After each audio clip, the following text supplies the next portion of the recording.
उमंग सिंगार आप और आपकी जोड़ी जो है जय वीरू की है, तो जय कौन है और वीरू कौन है इसमें? नहीं, ये मतलब हमारे दोनों के अच्छे संबंध हैं, हम एकजुट हैं और दोनों सगे भाई जैसा मिलके काम कर रहे हैं, पार्टी के लायल वर्कर हैं। तो इसमें जय और वीरू की संज्ञा देना तो मैं आप पे छोड़ता हूँ, आप जो मानो वो मैं मानूंगा। नहीं तो फिर कौन सी जोड़ी, इस जोड़ी को क्या कहेंगे? नहीं, जय और वीरू की जोड़ी, आप मेरे को जय मानना चाहते हैं तो मैं जय हूँ। मोहन यादव और शिवराज, कौन सा मुख्यमंत्री बेहतर रहा है अब तक? ये बात सच है, मोहन यादव से शिवराज जी बेहतर थे। सिंधिया जी को आपने कहा कि वो बारात के घोड़े थे। 100% थे। उत्सव जहाँ होता है वहाँ बारात का घोड़ा अपने आप नाचने लग जाता है। तो जहाँ सत्ता होती है वहाँ उत्सव होता है, वो सत्ता के साथ चले गए। नहीं, पर उनको मुख्यमंत्री नहीं बनाया गया, ये भी तो फैक्ट है। जब उन्होंने 2018 में इतनी मेहनत की, 1 साल भर लगाया। क्या मुख्यमंत्री लोकतांत्रिक तरीके से बनना था या डिक्टेटरशिप तरीके से, कैसे बनना था? जो विधायक चुन के आए, उन्होंने 90% लोगों ने कहा कमलनाथ जी को मुख्यमंत्री बनाए, तो हम विधायकों की सुने या उनकी डिक्टेटरशिप को माने? नहीं तो कमलनाथ जी के बारे में आपकी क्या राय है? बहुत सीजेंट लीडर है और बहुत ब्रिलियंट आदमी है, पर स्वाभाविक है कि जो परिस्थितियां थी, नरेंद्र मोदी जी का नया भारत था जिसमें विधायकों की मंडी लगी, लोकतंत्र की मंडी लगी, सरकारें खरीदी बेची गई, उसके कुचक्र में वो भी फंस गए, हम भी फंस गए, कांग्रेस भी फंस गई। और दिग्विजय सिंह? बहुत अच्छे इंसान हैं, बहुत लोक व्यवहारी है, बहुत पार्टी के एकदम लायल एक तरह से कार्यकर्ता, इतने बड़े पद पे इतने सीनियर होकर भी एक कार्यकर्ता जैसा जीवन जीते हैं और लगातार पार्टी के लिए काम करते हैं।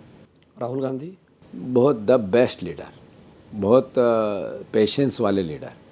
जितना उनका अपमान भारतीय जनता पार्टी ने एक पूरा ऑर्गेनाइज तरीके से किया, उसके बाद इतनी दृढ़ता से वो खड़े रहे, वो उनकी आत्मबल को बताता है, उनकी जो देश के प्रति देशभक्ति है, सोच है, उसको बताता है। और मैं मानता हूँ कि सौभाग्यशाली हूँ कि मेरे नेता राहुल गांधी है।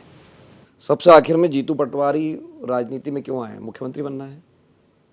नहीं, ये आपके और मेरे हाथ में नहीं है। ये कभी नहीं पता था कि हम तो विधायक ही बन जाएं, यही बहुत है। इस परिदृश्य से आया हूँ मैं, एक तरह से उस बैकग्राउंड से आया हूँ। तो यहाँ तक यात्रा आई है तो स्वाभाविक तौर से एक विचार के साथ जुड़कर जनता की सेवा के लिए आई है, जो अच्छे से अच्छा कर सकें हम। मेरी सोच हमेशा से रही कि मैं किसानों के लिए कुछ करूं, उनके लिए कई आंदोलन किए, उनकी समस्याएं उठाई। तो फोकस्ड होता है मेरा कि मैं अगर मुझे जब भी अवसर मिले तो मैं खेती, किसानी के बच्चे, इसकी आधुनिकता, इसके लिए इनकी समस्याएं, इनके कर्ज से निजात, इनको जो कृषि में नई तकनीक की व्यवस्था, इसके लिए कुछ काम करूं। तो मोटे तौर पे किसान बेस्ट पॉलिटिक्स को या कार्यशैली को मूर्त रूप देने के लिए मेरा राजनीति में आना शुरुआती दौर का था। पर चूंकि संगठन बेस पे मुझे जिम्मेवारियां जैसी मिलती गई वैसा मुझे काम करना पड़ा। नहीं, मुख्यमंत्री बनना चाहते हैं या नहीं बनना चाहते? नहीं, मैं तो मतलब कौन नहीं बनना चाहता, ये तो सेकंड है, पर वो बनेगा ये परिस्थिति तो निर्मित जनता को और चुने हुए जनप्रतिनिधियों को करनी है। तो ये मेरी चाहत क्या है ये महत्वपूर्ण नहीं है। महत्वपूर्ण ये है कि हमारी पार्टी का, चुने हुए जनप्रतिनिधियों का और जनता का क्या है कि वो किसको चुनना चाहता है, उसके हिसाब से, मेरे चाहने से क्या। कांग्रेस की कभी सरकार बन पाएगी मध्य प्रदेश में? क्योंकि आप पिछले 2003 के बाद देखें, अब लगभग आप 20 साल हो गए, अगर आप 18 महीने छोड़ दीजिए तो 20 साल से तो आप बाहर है, तो लगता है कभी कांग्रेस मध्य प्रदेश में? आपने मुझसे इससे पहले का सवाल पूछा कि आप मुख्यमंत्री बनना चाहते हैं, तो मैंने ये कहा कि ये मेरे हाथ में नहीं है, पर मैं वचन देता हूँ आपको, ये आज से 1204 दिन बाद कांग्रेस की सरकार मध्य प्रदेश में बनेगी। मुख्यमंत्री कौन बनेगा ये मुझे नहीं पता, पर सरकार कांग्रेस की बनेगी, ये मैं बिल्कुल अंतर मन से, दृढ़ निश्चय से, दृढ़ विश्वास से आपको कह रहा हूँ।